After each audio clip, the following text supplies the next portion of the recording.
அனைவருக்கும் வணக்கம். நான் ஏற்கனவே சற்று காலதாமதமாக இந்த விழா நிகழ்ச்சி துவங்கியதால் என்னை மனு ஆனந்த் சொன்னார், இந்த மாதிரி போயிட்டு ரொம்ப நேரம் பேசாதீங்க,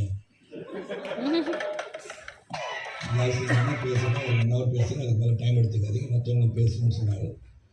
ஆனால் ஆரியாஸ் வெயிட்டிங் டு டாக் சொன்னார். நிஜா ஸ்பீச்லாம் எழுதியிருக்கேன், ஒரு 1.5 மணி நேரம் அதை பற்றி பேச போகிறேன்னு சொல்லியிருக்காரு. கௌதம் அதுக்கு மேலே எல்லாமே சொன்னதுனால அதோட கட் மை ஸ்பீச் ஷார்ட். நான் இதில் இந்த மிஸ்ரேக்ஸ் உடைய producers of course sir, Lakshman sir, and of course ஃபேவரிக் அண்ட் டெக்னீஷியன்ஸ், வண்டர்ஃபுல் எடிட்டர் நல்லா எடிட் பண்ணி பேசிட்டு போயிட்டார். ஹர்ஷன் அதையும் எடிட் பண்ணி பேசிட்டார்.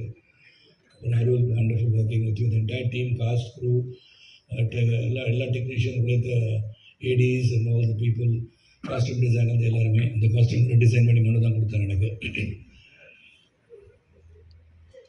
அவர் மட்டும் காஸ்டியூம் டிசைனர் கொடுத்த மாட்டிட்டு இருந்திருக்காரு.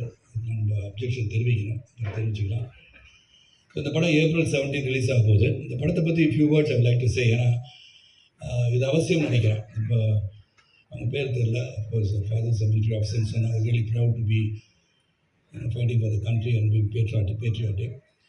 இதில் என்ன, இது ஒரு பேஸ்ட் ஆன் ட்ரூ ஈவெண்ட்ஸ்ன்னு சொல்லலாம். அது இந்த கதையை சொல்ல மனு என்னை பார்க்கும்போது சொன்னார், ஒரு நேரம் சொன்னார், கதை சொன்னார். நான் சொன்னேன், நான் என்ன பண்ணுறேன் இந்த படத்துலன்னு சொல்லும்போது, ஒரு பேஸ்ட் ஆன் ட்ரூ ஈவெண்ட்ஸாக 1965 ஒரு நியூக்ளியர் டிவைஸ் பட் லாஸ்ட் எல்லாம் சொன்னார். கேட்கும்போது சுற்றுறாரு இருக்கு.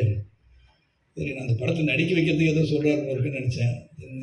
ரிசர்ச் பேப்பர்ஸ்லாம் இருக்குன்னு சொல்லி ஒரு 300 பேஜஸ்க்கு ரிசர்ச் பேப்பர்ஸ்லாம் வச்சுருந்தேன்.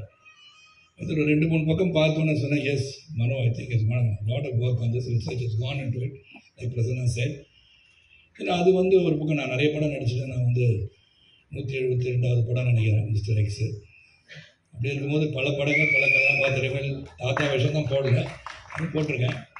ஆனால் இது ஒரு வித்தியாசமான ரோல். ஏன்னா மனு என்ன நினச்சிருக்காரு, வயசாகிடுச்சு, ஒரு வயசான காமிக்கணுன்றதுக்காக வெள்ளை முடி வெள்ளை தாடிலாம் கொடுத்து அவருடைய ஆசையை தீர்த்திட்டான்னு வச்சுக்கோங்க. ஆனால் பொறாமை பிடிச்சவர் அவர் மனு. அவன் பார்க்கணும் 4-5 கேர்ள்ஸோட உட்காந்த உடனே, சார் ஏன் சார் இங்கே உட்காந்துருக்கீங்க, ஆரியா வருவார். நாங்கள் சார் ஆரியா ஏதோ வருவார் சார், நான் அவங்க உட்காந்து